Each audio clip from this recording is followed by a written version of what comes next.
Mon invité est essayiste et économiste Philippe Herrlin, bonjour. Bonjour. Vous êtes venu présenter votre dernier ouvrage, La Renaissance de l'Occident, chez Bocchelis. Avant de parler du livre, nous allons parler bien évidemment, si vous le voulez bien, un peu de l'actualité. Vous êtes un libéral et pour vous, la crise sanitaire n'est que le déclencheur, le détonateur ou le prétexte d'une crise beaucoup plus profonde et que vous ne cessez depuis des années de dénoncer. Oui, tout à fait. Il faut se rappeler qu'une coupure d'activité telle que nous l'avons connue avec le confinement, ça s'est déjà produit en France pendant mai 68. Il y a eu des grèves, alors ce n'était pas autant que le confinement, mais il y a eu des grèves qui ont paralysé le pays. Bon. Et à l'époque, le pays a redémarré sans aucun problème. Mais à l'époque, il y avait 5% de croissance du PIB, et puis il y avait un taux de prélèvement obligatoire qui était de 35%. Aujourd'hui, on est à plus de 45-47% de prélèvement. Donc moi, j'explique depuis longtemps que c'est ça qui pèse sur la performance de la France. Avant le coronavirus, on n'avait pas des performances extraordinaires. Il y avait déjà un taux de chômage élevé, une croissance extrêmement faible. Et le coronavirus a joué le rôle de déclencheur qui a mis en lumière tous ces problèmes-là. Donc la réponse qu'il faut apporter, ce n'est pas de la relance, sous-entendu, avant ça allait bien, il suffit de relancer pour repartir. Non, ce qu'il faut, c'est traiter les problèmes qu'il y avait avant, c'est-à-dire les problèmes de dépenses publiques, un niveau d'impôt trop élevé, une fiscalité, un code fiscal qui est trop complexe aussi, trop de bureaucratie, trop de normes. Et c'est ça auquel il faut s'attaquer pour pouvoir retrouver de la croissance. Sinon, on va repartir dans plusieurs années de faible croissance. Et donc, comme cette année, on risque de chuter de 10% du PIB, ça fait une catastrophe qui va s'étaler sur plusieurs années, quoi. Voilà. Est-ce que le risque, ce n'est pas finalement de voir les États et les banques centrales continuer, voire amplifier finalement ces pratiques-là? On pense à la pratique de la planche à billets plutôt que de revenir à ces pratiques saines que vous soulevez. Oui, tout à fait, parce que là, je pense qu'on va faire l'erreur, avec la planche à billets, on va faire l'erreur qui va prolonger la crise. Beaucoup d'économistes considèrent que c'est ce qu'il faut faire aujourd'hui, de la planche à billets, soutenir les dépenses de l'État. Comme j'ai expliqué, il y a trop de dépenses étatiques, donc c'est plutôt la source du problème. Et le fait de faire des planches à billets énormes avec la BCE, on va avoir une croissance de la masse monétaire nettement supérieure à la croissance des biens réels. Et ça, au bout d'un moment, ça se transforme en inflation. Alors je sais bien, on peut me dire, ça fait déjà plusieurs années qu'on le fait. Il n'y a pas vraiment d'inflation. Ceci dit, il n'y a pas d'inflation sur les biens de consommation, parce qu'il y a une concurrence mondiale qui tient les prix vers le bas, mais il y a ce qu'on appelle une inflation d'actifs que l'on voit dans l'immobilier, dans les actions, sur le marché obligataire. Donc il y a quand même de l'inflation quelque part. Et là, au bout d'un moment, ça risque de se transmettre aussi aux biens de consommation, parce qu'il y a des ruptures de chaîne d'approvisionnement, parce que et quand on a à la fois une explosion de la masse monétaire et une baisse de la production, ça c'est un phénomène, quand on regarde l'histoire, c'est un phénomène qui peut déclencher un dérapage des prix. Il faut se rappeler que la période d'hyperinflation en 1923 en Allemagne, c'était dû à une chute de la production, parce que les armées françaises ont envahi la Ruhr pour exiger le paiement des réparations, et donc les ouvriers se sont mis en grève, ils ont été payés par le gouvernement. Voilà, donc on a une chute de la production, une hausse de la masse monétaire. Quand on regarde ce qui s'est passé aussi au Zimbabwe en 2000, c'est la même chose. Les fermiers blancs qui perdent leur ferme parce que le pouvoir de Mugabe veut les exclure. Donc il y a une chute de la production agricole, une explosion de la masse monétaire. Voilà. Le Venezuela, c'est la même chose. Et là, on a un peu les mêmes phénomènes. On a une baisse de la production avec la récession et une hausse de la masse monétaire. Et là, je dis attention, danger, parce que là, ça peut vraiment déraper en inflation. Et donc, je crois que les banques centrale, la BCE, au lieu de résoudre la crise, elle risque de la prolonger sur une dizaine d'années. C'est-à-dire comme la crise de 29, qui a duré en fait jusqu'en 39, jusqu'à la Deuxième Guerre. Voilà. Donc, dans ce moment de crise, est-ce que le libéral que vous êtes n'est pas en porte-à-faux, amoureux des libertés, certes, mais on voit bien que les Français vont avoir besoin de protection, d'une politique beaucoup plus sociale, finalement d'une certaine forme d'étatisme. Même ils peuvent renoncer à l'idéologie mondialiste, mais pas à ce rôle protecteur de l'État, parce que l'État a sensiblement protégé les Français pendant cette crise sanitaire. Très mal, mais a essayé de les protéger. Alors, il a mal fait, parce que si on a eu un confinement aussi rigoureux, c'est parce qu'on n'avait pas de masques, pas assez d'hôpitaux, pas assez de tests. Si on avait eu ces éléments-là, on aurait pu avoir un confinement nettement moins rigoureux, et donc l'économie aurait quand même pu mieux subsister. Voilà. Non, les Français ont besoin... La meilleure façon pour l'État d'aider les Français, c'est de faire en sorte qu'ils puissent créer de l'activité. C'est-à-dire, il faut ouvrir les restaurants assez vite. Là, j'ai vu que les Galeries Lafayette et Printemps ne pourraient pas rouvrir avant le 10 juillet. Je trouve ça complètement hallucinant, alors que le métro et les galeries commerciales sont ouvertes. Voilà, au-dessus d'une certaine taille, on ne peut pas ouvrir. Je trouve ça assez catastrophique. Donc, le rôle protecteur de l'État, c'est plutôt de faire en sorte que les Français puissent travailler. Voilà, plutôt que de s'endetter pour leur verser des prestations sociales, parce que ça, on sait bien que ça ne marche pas, quoi. Est-ce que le risque, c'est pas aussi de voir beaucoup de PME, PMI disparaître et au profit bien, des grandes entreprises qui ils vont s'abattre sur ces entreprises, les engloutir, formant une concentration encore plus forte finalement aux mains de quelques-uns? Oui, tout à fait, parce que l'État va aider les grandes entreprises parce qu'elles sont connues, parce qu'elles ont aussi un pouvoir de négociation. Donc Air France va toucher 7 milliards d'euros alors que c'était une entreprise qui allait déjà mal avant la crise. Donc il faudra peut-être aussi régler les problèmes d'Air France avant, plutôt que de filer comme ça de l'argent, comme ça, sans rien demander. Alors qu'il y a plein d'indépendants de PME, de TPE qui, elles, ne pourront pas crier pour se faire entendre et qui n'auront rien ou qui auront éventuellement quelques garanties de crédit. Ça, c'est un dispositif qu'a mis en place l'État. Bon.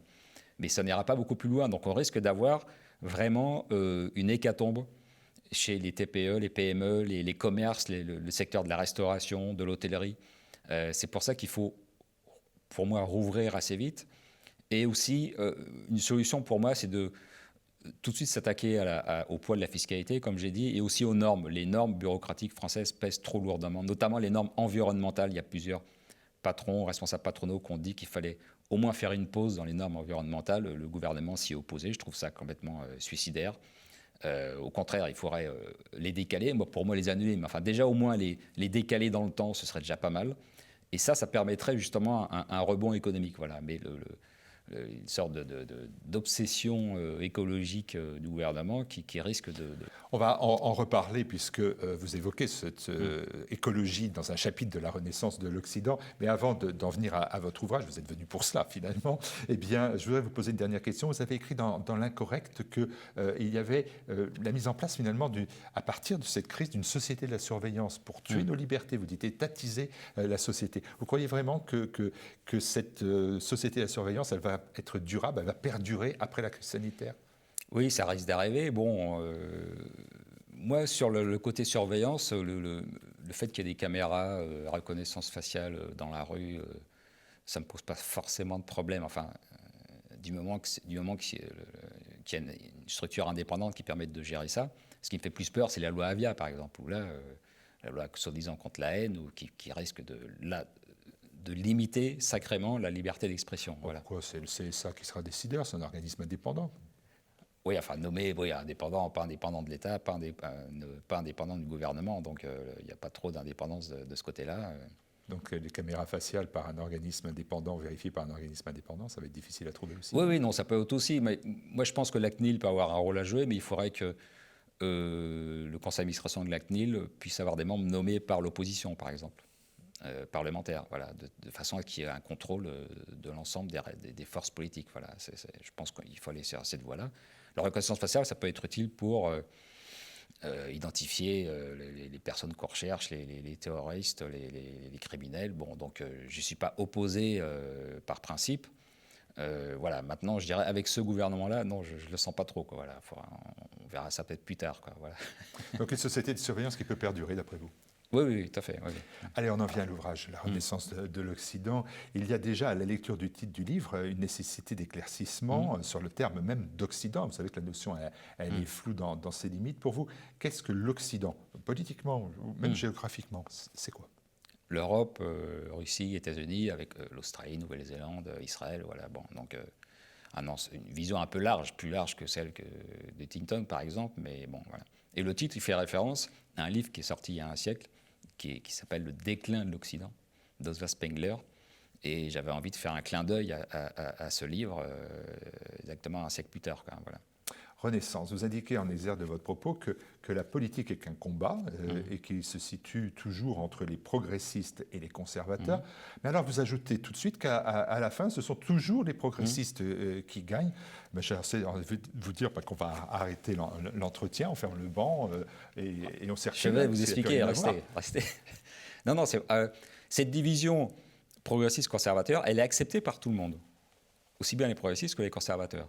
Voilà. Et quand tout le monde est d'accord, moi je me dis il y a peut-être quelque chose à chercher, quoi. Il y a peut-être un problème. Oui, effectivement, il y a un problème. Cette distinction, pour moi, elle est erronée. Elle est erronée et surtout, elle ne permet pas aux conservateurs, à ceux qui défendent l'identité occidentale, ses valeurs, de pouvoir l'emporter. Parce que du simple fait que le temps passe, les progressistes, finalement, l'emportent. Et on voit même dans les pays où des conservateurs ou même ce qu'on appelle les populistes sont au pouvoir, Pologne, Trump aux États-Unis, les forces de gauche progressistes continuent de mener la danse, ou en tout cas, ils gardent des forces très importantes. Parce qu'on n'a pas encore trouvé suffisamment d'arguments pour les contredire. Voilà. Donc l'objet de mon livre, c'est ça, c'est trouver les arguments intellectuels pour contredire, et je dirais même éliminer le progressisme en tant que tel, c'est-à-dire en tant qu'idéologie, de la même façon que le nazisme ou le communisme ont été je dirais, éliminés. Il faut faire la même chose avec le progressisme. Donc c'est à ce niveau-là que je me situe. Quoi. Vous avez trouvé le responsable alors, de tous les maux. C'est le chantre de l'existentialisme et de la déconstruction. C'est Martin Heidegger, ses disciples en France, l'assassin Althusser, mais aussi Foucault, Derrida. Heidegger, c'est l'ennemi. C'est l'ennemi, disons que c'est celui... Le problème remonte à un peu plus avant, avec l'historicisme dont parlait Lévi-Strauss, on en parlera peut-être tout à l'heure, mais Heidegger, c'est celui qui a su renouveler le discours progressiste après 1945, ce qui peut sembler étonnant parce que c'est une personnalité qui est aussi appréciée à droite. Vous avez cité des noms d'intellectuels, on va dire, de gauche, mais il est aussi apprécié à droite par des gens comme Alain de Benoît, par exemple. Donc c'est quelqu'un qui exerce une très forte influence. Mais je parle d'Heidegger parce qu'il s'est passé un événement important en 2014.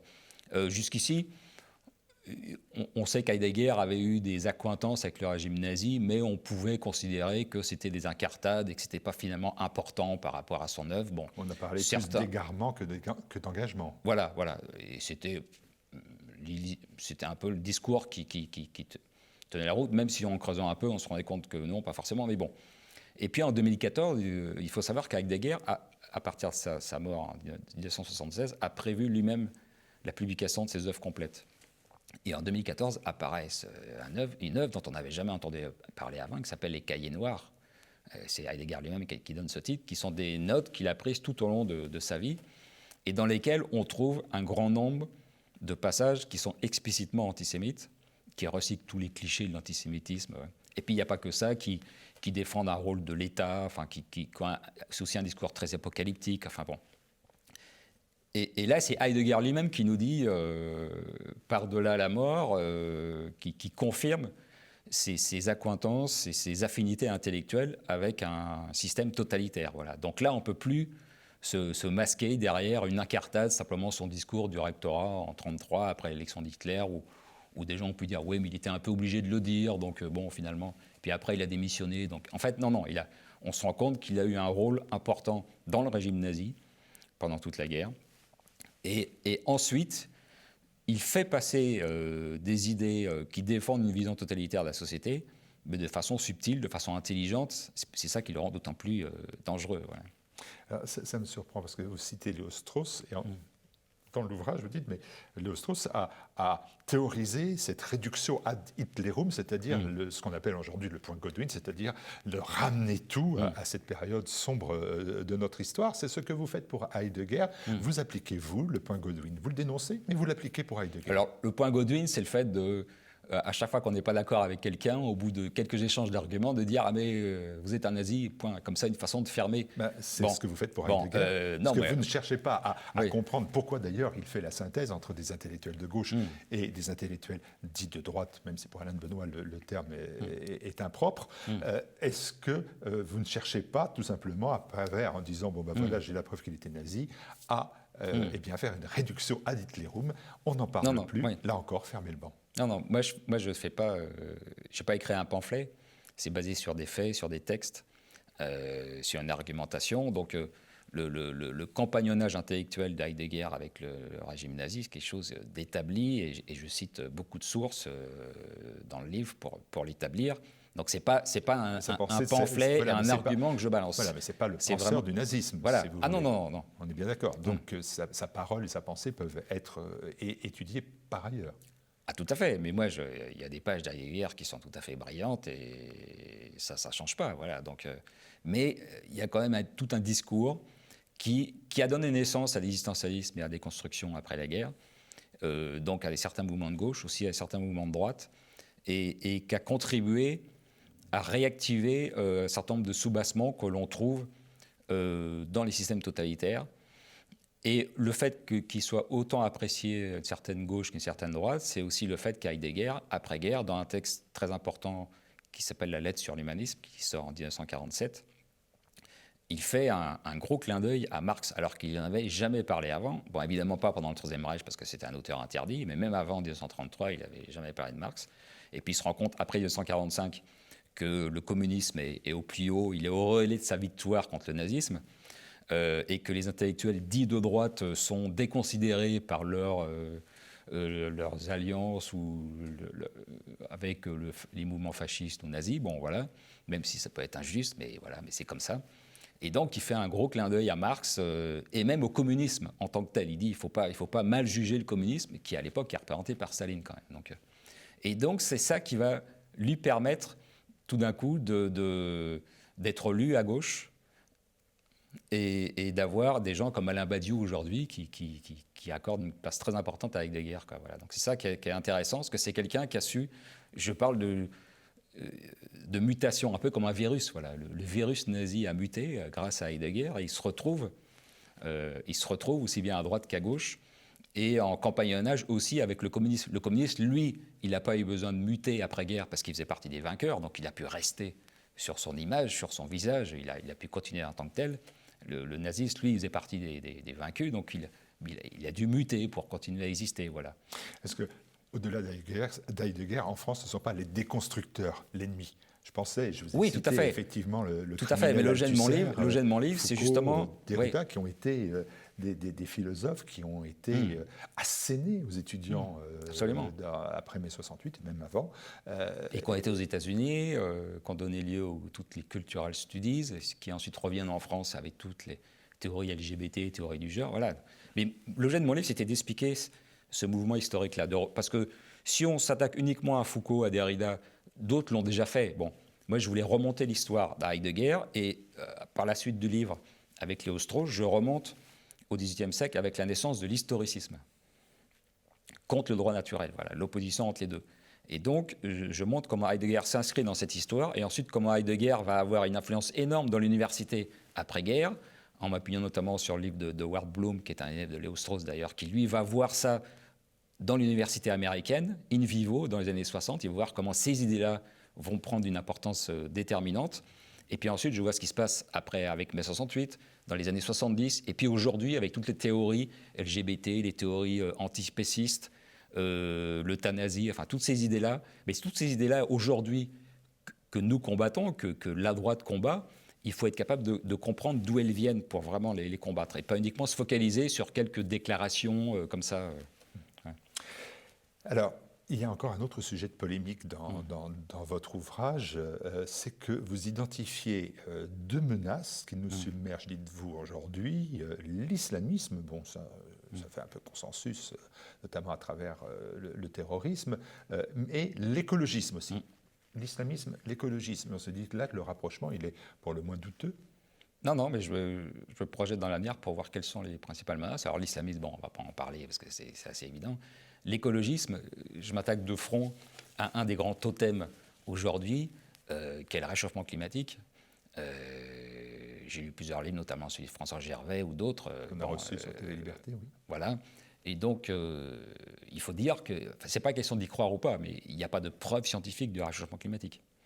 Il y a simplement des modèles du GIEC qui tournent et qui nous disent que la température devrait augmenter, mais ça fait 20 ans qu'ils nous le disent et qu'ils se trompent. Donc, voilà. Donc, mais moi, je vois pourquoi est-ce que cette théorie a autant de succès. Parce qu'elle permet un retour en force de l'État. Alors, on parlait de l'étatisme tout à l'heure. Voilà. Là, le réchauffement climatique, c'est un outil formidable, c'est un prétexte en or massif pour tous les étatistes, aussi bien de certaines droites que de la gauche communiste ou socialiste, ou même les macroniens. Voilà. C'est un argument absolument génial, parce que l'État s'occupe de tout. Parce que quand on s'occupe de toutes vos dépenses d'énergie, de vos transports, de votre habitation, c'est bien isolé, on contrôle toute votre vie, en fait. Voilà. Donc moi, je dis que c'est quelque chose de très dangereux, parce que ça permet justement un renforcement de l'étatisation et des discours totalitaires. Voilà. Donc c'est pour ça que je dis que l'écologisme est un danger. Et c'est aussi un danger parce que le réchauffement climatique, ça sert aussi à masquer la menace de l'islamisme. On s'en sert comme paravent. On dit aux jeunes, attention, non, le danger, c'est pas l'immigration, c'est pas tout ça, ça c'est multiculturalisme, c'est très bien. Non, mais le danger, c'est le réchauffement climatique et il faut se focaliser là-dessus. Et comme c'est un problème mondial, il faut une sorte de gouvernance mondialiste pour régler le problème. Et donc, ça permet de passer toutes ces idées-là. Voilà. C'est pour ça que je dis que c'est vraiment quelque chose de très dangereux et qu'il faut vraiment s'attaquer de front, ce que ne font pas suffisamment, je trouve, ce qu'on ne fait pas suffisamment, je trouve, à droite aujourd'hui, où on reste un peu circonspect par rapport. On dit je ne prends pas parti, on verra. Enfin, voilà, donc, Vous êtes néanmoins, l'écologisme, est-ce que ça correspond aussi à la défense de l'écologie humaine, à la défense de l'environnement? Konrad Lorenz a été un des précurseurs de cette défense de ça, l'environnement. Tout à fait. Oui, c'est pas l'écologisme, ça? Je ne dis pas qu'il faut polluer, je parle vraiment du réchauffement climatique et du CO2 et de la lutte contre le CO2 qui sert d'instrument pour l'étatisation. Maintenant, évidemment qu'il faut avoir un souci écologique concernant la pollution, concernant les équilibres naturels, évidemment. Mais ça, ce n'est pas présenté comme un discours qui conduit à rogner sur nos libertés et à accorder à l'État le droit de surveiller toute notre vie. Non, mais c'est vraiment la lutte contre le CO2 qui sert d'argument pour étatiser et imposer encore plus de normes qui vont peser sur la reprise économique notamment. Voilà. Alors il y a un remède à tout cela, vous l'évoquez, c'est facile, il y a une solution miracle, elle se porte en deux termes, le droit naturel. Voilà, c'est un concept un peu naturel. C'est un concept un peu oublié, qui peut même faire un peu ringard, qui n'a pas vraiment été étudié. Je me base sur les écrits de Léo Strauss, qui est aussi un intellectuel qu'on a assez peu commenté en France, en fait, surtout qu'aux États-Unis, mais il n'y a pas tellement d'auteurs qui s'en réclament en France. Pour sortir de cette opposition un peu factice, un peu en miroir entre les progressistes et les conservateurs, je dis non, il faut avoir une vision, je dirais, plus verticale, il faut passer de 2 dimensions à 3 dimensions. Le droit naturel, c'est quoi? Le droit naturel, c'est distinguer le bien du mal. Voilà. Et quels sont les deux... En Occident, il y a 2 grands modes de pensée qui permettent de distinguer le bien du mal. Le premier, historiquement, c'est la pensée rationnelle, donc la philosophie qui est née à Athènes, voilà, et qui va donner plus tard l'humanisme. Et puis l'autre grand mode de pensée, c'est la religion, la foi, la religion catholique, qui est née à Jérusalem. Voilà. Ce sont ces 2 grands mouvements intellectuels qui ont certains points communs, mais qui ont aussi beaucoup d'oppositions, on l'a vu au cours de l'histoire, qui permettent vraiment de se poser la question de savoir ce qui est bien et ce qui est mal. Et ces 2 modes d'opposition ont perdu leur prééminence à partir du XVIIIe siècle. Et c'est ce que j'appelle l'erreur des conservateurs, que Léo Strauss a bien compris, c'est que jusqu'au XVIIIe siècle, l'honnête homme, on va dire, l'homme de droite, même si c'est un peu anachronique, parce que droite c'est né après 1959, mais voilà, l'honnête homme défendait le droit naturel, soit la religion, soit la foi catholique, soit les grands penseurs grecs et romains aussi, qui ont parlé de l'humanisme. Et ça se joue, c'est Edmund Burke, quand il voit ce qui se passe avec la Révolution française, où tout d'un coup il se rend compte que oui, parce que la Révolution française s'est fait en partie au nom des droits naturels, un certain nombre de droits imprescriptibles. Et ça conduit à un bouleversement qu'on connaît. Et Edmund Burke se dit, oula, mais le droit naturel, finalement, ça peut être un peu dangereux parce que ça contribue à bouleverser complètement l'ordre de la société. Surtout qu'il avait vu quelques années avant la Révolution américaine aussi, qui avait fait perdre les États-Unis à l'Angleterre. Donc il se dit, oula, finalement, c'est un peu dangereux cette affaire. Et puis il se rend compte aussi que l'histoire s'accélère avec la Révolution française, et en France et en Europe. D'un coup, il y a une accélération et il dit, non, ça va trop vite, ça ne correspond pas à la nature humaine, c'est un peu dangereux. Donc il vaut mieux s'appuyer sur la tradition. Et c'est là où on bascule du droit naturel à la naissance du conservateur qui s'appuie sur la tradition. Mais comme le fait justement remarquer Léo Strauss, si on s'appuie sur la tradition, on tombe dans l'historicisme. On tombe on se raccroche à des morceaux de l'histoire, mais pourquoi tel autre plutôt que tel autre? Et puis comme il a fait remarquer, toute tradition, au départ, elle est née, elle n'était pas traditionnelle. Le début des traditions, je veux dire, le catholicisme, au début, ce n'était pas une tradition, c'était quelque chose de révolutionnaire, qui provoquait un changement énorme Donc pourquoi s'appuyer sur la tradition? Voilà, Léo-Strauss explique que l'histoire ne permet pas d'édicter des lois qui permettent de distinguer le bien du mal. Si c'était le cas, ça voudrait dire qu'il y a des lois de l'histoire et que la liberté humaine est limitée. Voilà. Donc, voilà. Eh bien donc, il faut lire l'essence de l'Occident. Ouais. On va terminer cette édition. On est passé quand même de l'économie à la philosophie. Économiste et philosophe, c'était pas contradictoire finalement? Ah non. Je crois au contraire, si on s'intéresse à l'économie, il faut aussi prendre du recul par rapport à sa discipline. Quoi. Voilà. Donc, et la philosophie m'intéresse depuis aussi longtemps que l'économie, même si c'est le premier livre que je fais sur le sujet. Merci beaucoup Philippe Herlin. Merci à vous.